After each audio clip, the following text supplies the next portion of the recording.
Hello ABPSC group 2 aspirants మనందరికీ కూడా group 2 ఉద్యోగం తెచ్చిపెట్టే సబ్జెక్ట్ సైన్స్ అండ్ టెక్నాలజీ. కనుక సైన్స్ అండ్ టెక్నాలజీకి సంబంధించి మనం టెస్ట్ సిరీస్ లాంచ్ చేయడం జరిగింది. Test number 1, 2 already PDFs release చేశాము. టెస్ట్ నెంబర్ 2లోని మొదటి 25 బిట్లు కరెంట్ అఫైర్స్ సంబంధించి డిస్కస్ చేసాం. రిమైనింగ్ బిట్స్ యూనిట్ 3 మన సిలబస్ యూనిట్ 3 ఉంది కదండి, స్టాటిక్ పోర్షన్. దానికి సంబంధించి ప్రతి బుక్లో 100-150 పేజీలు ఉన్నాయి. అవన్నీ ఎగ్జామ్ ముందు చదవడానికి ఇబ్బంది అవుతుంది కాబట్టి అందులో మోస్ట్ ఇంపార్టెంట్ కాన్సెప్ట్స్ని మనం బిట్స్ రూపంలో చేసి ఈరోజు టెస్ట్ నెంబర్ 2లో ఇవ్వడం జరిగింది. ఆ బిట్స్ ఈరోజు మనం డిస్కస్ చేద్దాం. ఇంకా ఎవరైనా టెస్టులు తీసుకోవాలనుకుంటే డిస్క్రిప్షన్లో ప్రాసెస్ ఉంది, చూడండి. సరే, 26th క్వశ్చన్ చూడండి. టెస్ట్ నెంబర్ 2 ఇది. బయోటిక్ కాంపోనెంట్స్, లివింగ్ కాంపోనెంట్స్ ఇచ్చాడు, correct. Abiotic components, non living components ఇచ్చాడు, అది కూడా కరెక్ట్. థర్డ్ ఆప్షన్ సి చూడండి, తప్పండి. సాప్రోట్రోప్స్ అంటే డికంపోజర్స్. ఎక్స్ప్లెయిన్ చేస్తాను, ఒకసారి చూద్దాం. ఆప్షన్ డి కూడా కరెక్టే. ఆటోట్రోప్స్ అంటే ఫుడ్ని తమకు తానుగా ఓన్గా ప్రిపేర్ చేసుకునే ఆర్గనైజేషన్స్ని ఆటోట్రోప్స్ అంటారు. సరే, ఇప్పుడు మన కాన్సెప్ట్లోకి వెళ్దాం. చూడండి, ఫస్ట్ ఆఫ్ ఆల్ మనకి ఎకో సిస్టమ్ తీసుకుందాం. చూడండి, the interaction between the species and with their physical environment is called ecosystem. సింపుల్గా చెప్పాలంటే ఎకోసిస్టంలో ఏమేమి కలిగి ఉంటాయి చూడండి. ఏ బయోటిక్ కాంపోనెంట్స్ కలిగి ఉంటాయి.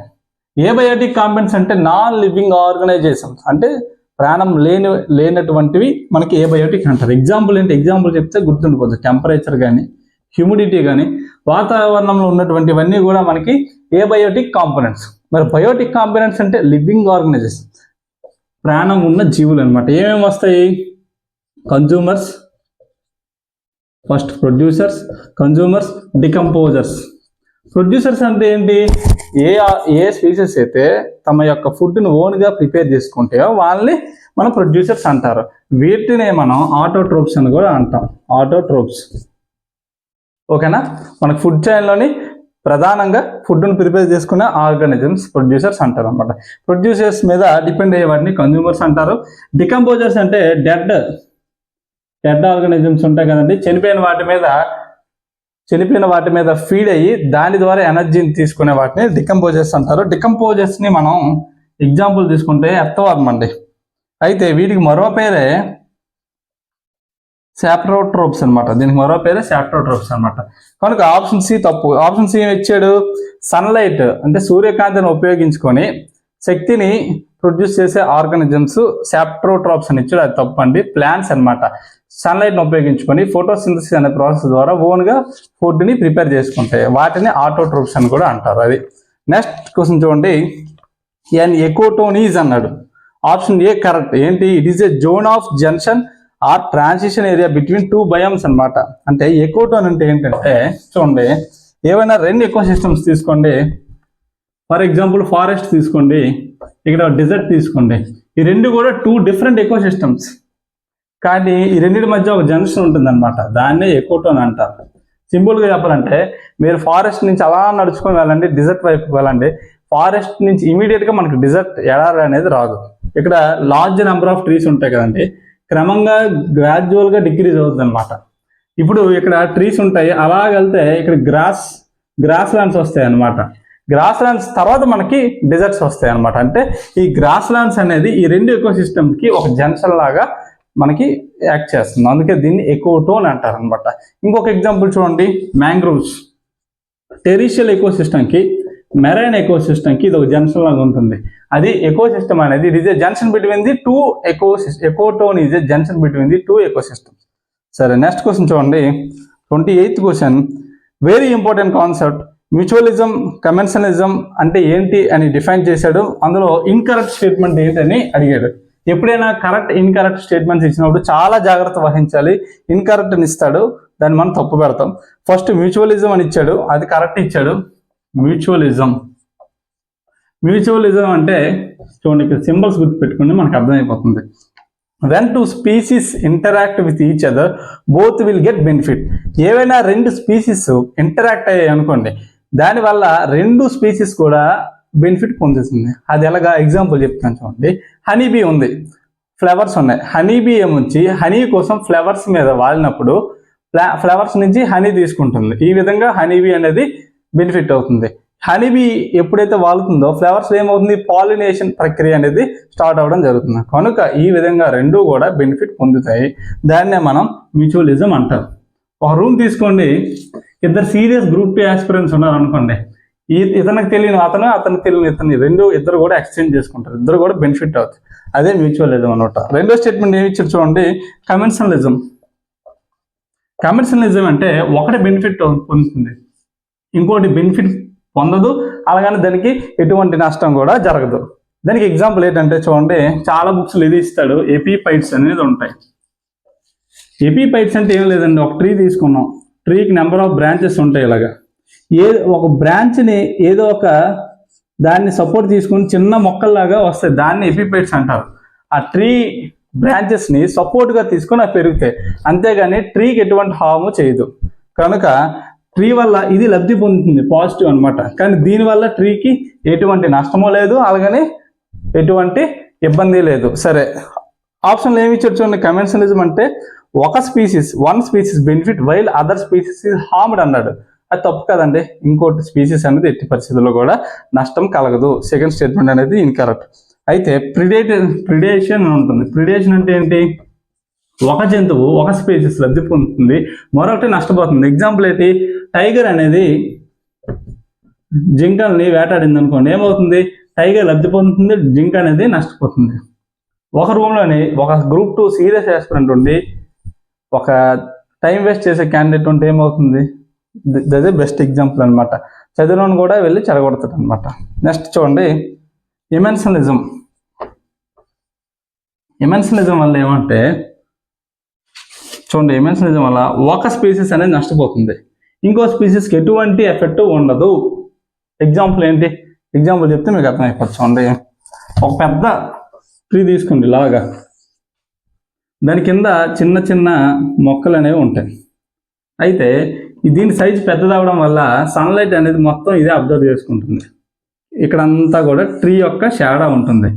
సన్లైట్ లేకపోతే ఏమవుతాయి, మొక్కలకు ఫోటోసింథసిస్ అవ్వకుండా అవి ఆహార కొరత వస్తుంది. సో కనుక ఈ ట్రీ యొక్క షాడో వల్ల ఈ చిన్న చిన్న మొక్కలు ఏమవుతుందన్నా ఫోటోసింథసిస్ ప్రాసెస్ లేకుండా అయిపోతుంది. కనుక దీనివల్ల ఇది నష్టం కలుగుతుంది, అంటే ఇది నెగిటివ్ అనమాట.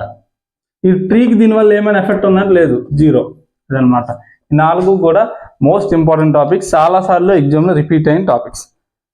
29th క్వశ్చన్ చూడండి, నేషనల్ వెట్లాండ్ అట్లాస్ అనమాట. ఇదేం లేదు, అట్లాస్ అంటే తెలిసిందే కదండి, మనకి మ్యాప్, అందులోని వెట్లాండ్స్ని గుర్తిస్తుంది అనమాట.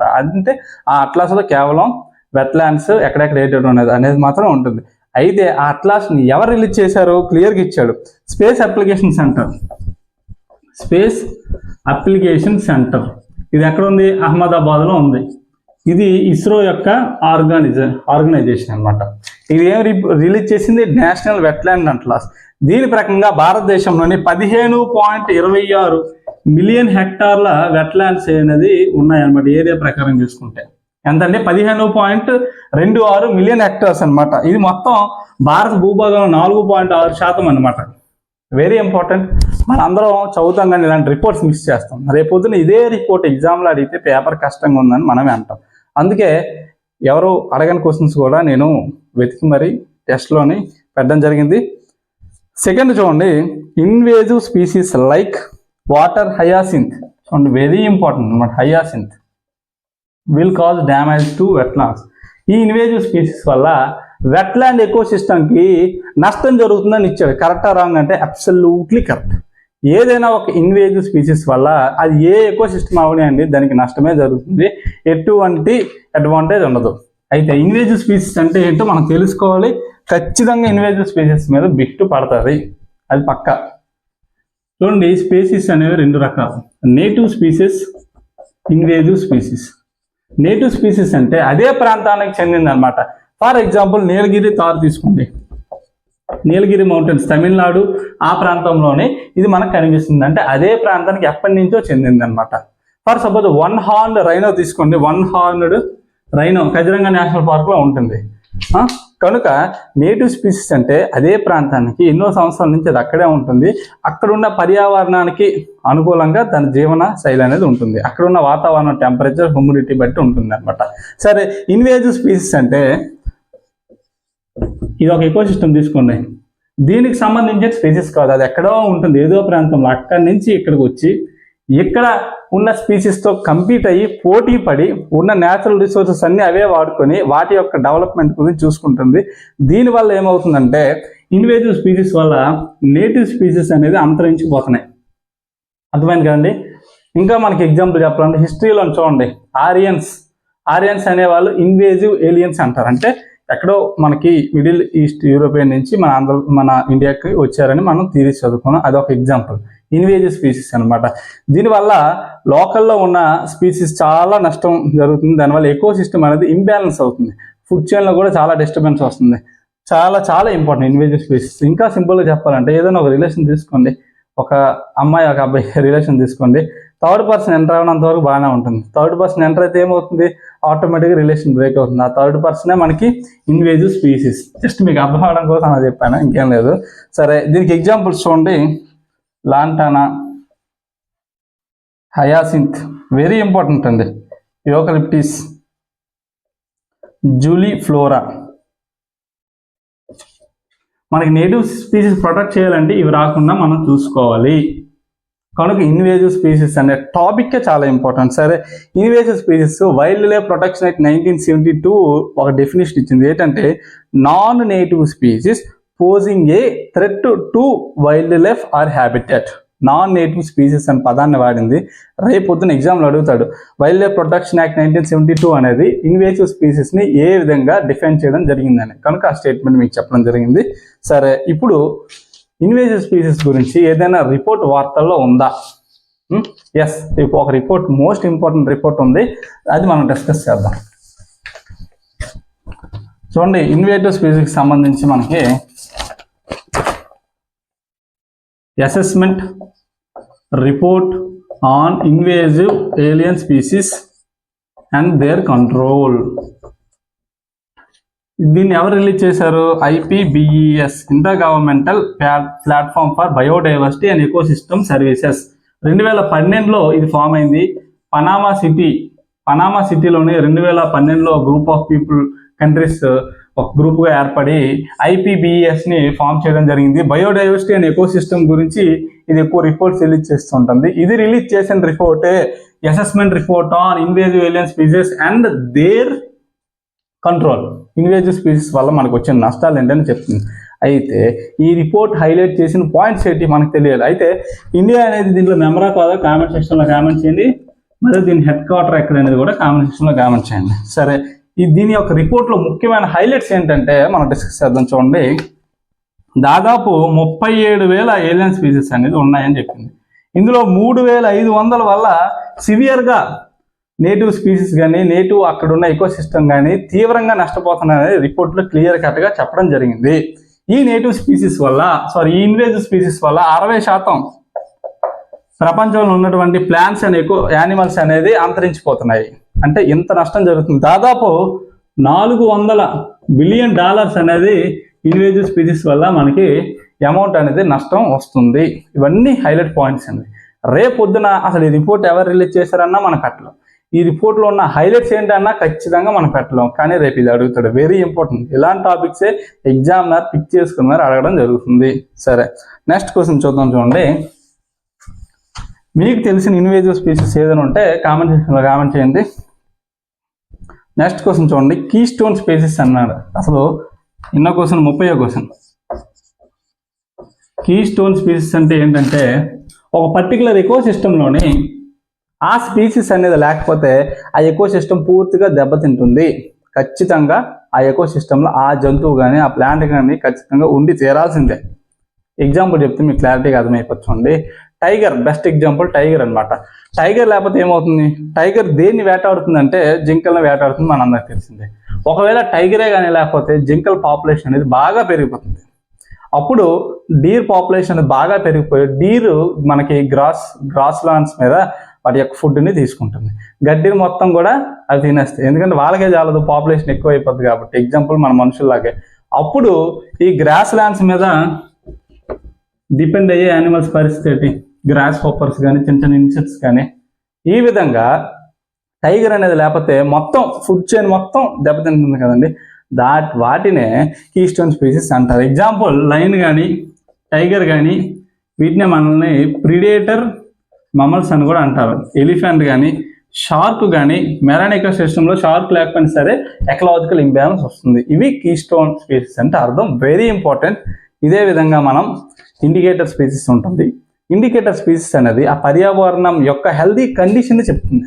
ఒకవేళ అవి హెల్దీగా ఉన్నాయా లేదంటే ఏమైనా నెగిటివ్గా ఎఫెక్ట్ అయ్యాయి అనేది ఇండికేటర్ స్పీసీస్ చెప్తుంది. అదేవిధంగా మిగిలిన స్పీసీస్ గురించి మీరు హోంవర్క్ అది ప్రాక్టీస్ చేయండి. ఫ్లాగ్షిప్ స్పీసీస్ కానీ అంబ్రెల్లా స్పీసీస్ కానీ అంటే ఏంటో సెర్చ్ చేసి నోట్స్లో రాసుకోండి. అది మీకు హోంవర్క్ అనుకోండి. సెకండ్ ఏమి ఇచ్చాడు, lantana is best example of keystone species. ఇందాకలా మనం చదివాం, లాంటానా అనేది ఇన్వేజివ్ స్పీసీస్ యొక్క బెస్ట్ ఎగ్జాంపుల్ అనమాట. ఓకే, సెకండ్ స్టేట్మెంట్ అనేది తప్పు.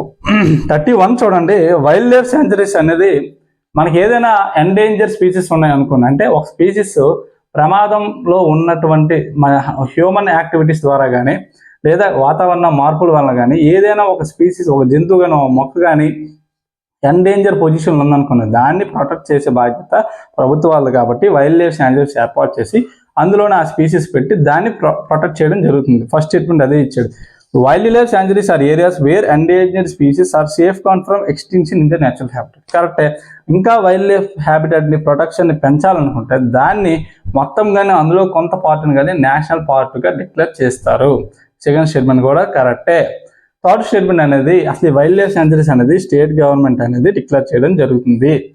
దీన్ని డిక్లేర్ చేయాలంటే ఒక సింపుల్గా నోటిఫికేషన్ అనేది రిలీజ్ చేస్తుంది. అంతేగాని అసెంబ్లీలోని ఒక బిల్లు ప్రవేశపెట్టి అది చట్టంగా మార్చిన తర్వాత దీన్ని అనౌన్స్ చేయదు. అసలు దీనికి సంబంధం లేదు. థర్డ్ స్టేట్మెంట్ తప్పు. ఒకటి చదవని మీకు అర్థమైపోతుంది. అయితే సెంట్రల్ గవర్నమెంట్ కూడా కొన్నిసార్లు వైల్డ్ లైఫ్ శాంచురీస్ని డిక్లేర్ చేయడం జరుగుతుంది. ఎందుకంటే చూడండి, మనకి 42nd కాన్స్టిట్యూషనల్ అమెండ్మెంట్ యాక్ట్ 1976 ద్వారా ఏం చేశారు, ఫారెస్ట్ని, protection of wildlife and wild animals and ప్లాంట్స్ని ఏ లిస్టులో చేర్చడం జరిగింది, స్టేట్ లిస్టులో ఉన్న వాటిని కన్కరెంట్ లిస్టులో చేర్చడం జరిగింది. ఇలా ప్రతి అంశాన్ని మనం ఇంటర్లింక్ చేసుకొని చదవాలి. అయితే ఎన్విరాన్మెంట్కి సంబంధించి ఫండమెంటల్ డ్యూటీస్లోని ఒక ఆర్టికల్ ఉంది. అదేంటి అనేది కామెంట్ సెక్షన్లో కామెంట్ చేయండి. నెక్స్ట్ చూడండి, wild life protection amendment act. Wild life protection amendment act 2022, actual 1972 దాన్ని అమెండ్ చేయడం 2022లో అమెండ్ చేశారు కాబట్టి దీన్ని 2022 అని రాశాను. ఇందులో ఎన్ని షెడ్యూల్స్ ఉన్నాయని అడిగాడు. సింపుల్ క్వశ్చనే, కానీ ఎగ్జామ్లో తప్పు పెట్టే అవకాశాలు ఉన్నాయి. జనరల్గా 6 పెడతాం మనం. ఈ 6 షెడ్యూల్ అనేవి 1972 యాక్ట్లో ఉన్నాయి, కానీ లేటెస్ట్గా అమెండ్ అయిన దాంట్లో కేవలం 4 షెడ్యూల్ మాత్రమే ఉన్నాయి. అందుకే ఇది అడగడం జరిగింది. షెడ్యూల్ 1 ఏ స్పీసీస్కి అయితే, ఏ యానిమల్స్కి అయితే హయ్యర్ ప్రొటెక్షన్ కావాలో వాటిని షెడ్యూల్ 1లో చేర్చడం జరిగింది. For example science and technology ఉన్న 4 సబ్జెక్టులోని ఎక్కువ కాన్సన్ట్రేషన్ చేయాల్సిన సబ్జెక్టు ఎస్ అంటే అది షెడ్యూల్ 1 అనుకోండి. షెడ్యూల్ 2లోని ఏ సబ్జెక్ట్కి అయితే లెస్సర్ ప్రొటెక్షన్ కావాలో వాటిని షెడ్యూల్ 2లో చేర్చడం జరిగింది. షెడ్యూల్ 3లో ఏం చేశారు, ఏ ప్లాంట్స్కి అయితే, చూడండి ఇది ప్లాంట్స్కి సంబంధించి, ఏ ప్లాంట్స్కి అయితే హయ్యర్ ప్రొటెక్షన్ కావాలో షెడ్యూల్ 3లో పెట్టడం జరిగింది. మరి షెడ్యూల్ 4 దేనికి సంబంధించింది, మనకి సైట్స్ గురించి అందరికీ తెలిసిందే. Convention on international trade on endanger species. సైట్స్లోని అపెండిసిస్ 1, 2, 3 అని ఉంటుంది. వాటిలోని యానిమల్స్ని ప్రొటెక్ట్ చేయడం కోసమని ఈ షెడ్యూల్ 4 అనేది పెట్టడం జరిగింది. అది వెరీ ఇంపార్టెంట్, ఖచ్చితంగా ఎగ్జామ్లో అడగచ్చు. నెక్స్ట్ క్వశ్చన్ ఏంటి, 33rd question, wildlife control bureau was created in 2007. వైల్డ్ లైఫ్కి సంబంధించి ఎటువంటి క్రైమ్స్ జరగకుండా చూసుకోవడం దీని యొక్క బాధ్యత. Wildlife crime control bureau 2007లోనే ఏర్పాటైంది. 2008 నుంచి దీని యొక్క ఆపరేషన్స్ అనేది స్టార్ట్ చేయడం జరిగింది. ఇది స్టాట్యుటరీ బాడీ. దీని యొక్క హెడ్ క్వార్టర్ ఢిల్లీలో ఉంది. 5 రీజనల్ బ్రాంచెస్ కూడా ఉన్నాయి. అవి ఏంటనేది మీరు కాంపిటీషన్లో కామెంట్ చేయండి. అయితే ఇది స్టాట్యుటరీ బాడీ అన్నాం కాబట్టి ఏదో ఒక చట్టాన్ని బేస్ చేసుకొని ఇది ఫామ్ అవ్వడం జరుగుతుంది. ఆ చట్టం ఏంటి అనేది అడిగేది క్వశ్చన్లో. సింపుల్ ఆన్సర్ తెలిస్తే 1 మినిట్లో అయిపోతుంది. Wild life protection act 1972. ఇందులోని 38Z అనే ఒక సెక్షన్ ఉంటుంది. 39Z. ఈ సెక్షన్ ద్వారా wild life crime control bureau అనేది ఏర్పాటు చేయడం జరిగింది. స్ట్రైట్ క్వశ్చన్, మ్యాక్సిమం ఇలాంటి క్వశ్చన్స్ ఎక్కడ ఉండవండి. అందుకే ఇవన్నీ కూడా చట్టాలను బేస్ చేసుకొని కూడా అడుగుతాడు కొన్నిసార్లు. అందుకే కొంచెం డీప్గా అడగడం జరిగింది. 34th క్వశ్చన్ చూడండి. కింది వాటిలో ఇన్సిటు INSITU కన్జర్వేషన్ కానిది ఏమంటే అడిగాడు. ఏదైనా ఒక ప్రాంతాన్ని కానీ ఒక యానిమల్ కానీ ఏదైనా ప్రొటెక్ట్ చేయాలనుకోండి, కన్జర్వేషన్ చేయాలనుకోండి, మనకి 2 రకాలు ఉంటాయి, ఇన్సిటు అండ్ ఎక్సిటు. ఇన్సిటు అనేది పేరులోనే ఉంది, ఆ ఉన్న ప్రాంతంలోనే కొంచెం ప్రొటెక్షన్ అనేది పెంచి వాటిని కాపాడడం జరుగుతుంది. For example wild life sanctuaries కానీ, నేషనల్ పార్క్స్ కానీ, కన్జర్వేషన్ రిజర్వ్స్ కానీ, ఇవన్నీ కూడా ఇన్సిటు దానికి బెస్ట్ ఎగ్జాంపుల్ అనమాట. సాక్రెడ్ గ్రూవ్స్ కానీ ఇవన్నీ కూడా దీనికి ఎగ్జాంపుల్. ఎక్సిటు అంటే పేరులోనే ఉంది, ఎక్స్ అంటే బయటికి తీసుకువెళ్తారు అనమాట. బయటికి తీసుకెళ్ళి ఒక ఆర్టిఫిషియల్గా ఒక ఎకో సిస్టమ్ని క్రియేట్ చేసి అక్కడ పెట్టి దాని యొక్క ప్రొటెక్షన్ చూస్తారు. బెస్ట్ ఎగ్జాంపుల్ మీకు చెప్తాను చూడండి, జూస్ ఆర్ బొటానికల్ గార్డెన్స్, ఇవన్నీ కూడా మనకి బెస్ట్ ఎగ్జాంపుల్ ఫర్ ఎక్సిటు. అయితే ఏమి ఇచ్చాడు అక్కడ చూడండి, నేషనల్ పార్క్స్ ఇచ్చాడు, ప్రొటెక్టెడ్ ఏరియాస్ ఇచ్చాడు. జూలాజికల్ పార్క్స్ అనేది ఇన్సిటు కన్జర్వేషన్ కాదు, అది ఎక్సిటు కన్జర్వేషన్ అనమాట. సరే, నెక్స్ట్ క్వశ్చన్ చూడండి, 35th క్వశ్చన్. నగోయా ప్రోటోకాల్ అనేది ఎప్పుడు అడాప్ట్ చేసుకున్నారు అడిగాడు. మనకి తెలిసిందే, లాస్ట్ వీడియోలో కూడా డిస్కస్ చేసాం, కాప్స్ ఎన్ని రకాలు, దేనికి సంబంధించింది ఏంటి అని. COP 10 జపాన్లోని నగోయా అనే ప్రాంతంలో జరిగింది. COP 21లో తీసుకున్న డెసిషనే మనకి నగోయా ప్రోటోకాల్.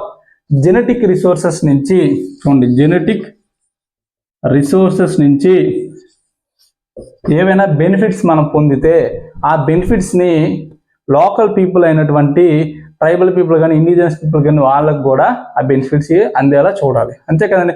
ఫర్ సపోజ్ ఒక ప్లాంట్ తీసుకోండి, ఏదైనా ఒక ప్లాంట్, దాంట్లో కొన్ని మెడికల్ వాల్యూస్ ఉంటాయి, అవి ఇండస్ట్రీస్, ఫార్మాసిటికల్ కంపెనీస్ తీసుకొని ఆ ప్లాంట్స్ ఉపయోగించి మనకి మెడిసిన్స్ తయారు చేశారు అనుకోండి. కానీ ఎన్నో సంవత్సరాల నుంచి ఆ ప్లాంట్స్ని కాపాడుతూ వస్తుంది ఎవరు, అక్కడ లోకల్ పీపుల్. ఇప్పుడు ఆ మెడిసిన్స్ తయారు చేసి దాని అమ్మగా వచ్చిన డబ్బులంతా ఫార్మాసిటికల్ ఇండస్ట్రీస్ తీసుకున్నాయి అనుకోండి, ఇండిజినస్ పీపుల్ నష్టపోయినట్టే కదండి. కనుక వాళ్ళకు కూడా ఈ జెనెటిక్ రిసోర్సెస్ ద్వారా వచ్చిన బెనిఫిట్ని షేర్ చేయాలని ఆబ్జెక్టివ్తోని నగోయా ప్రోటోకాల్ అనేది ఏర్పాటు చేయడం జరిగింది. ఇండియా అనేది మెంబరా కాదా కామెంట్ సెక్షన్లో కామెంట్ చేయండి. అయితే COP 10 2010లో అయింది, ఆన్సర్ వచ్చేసి బి.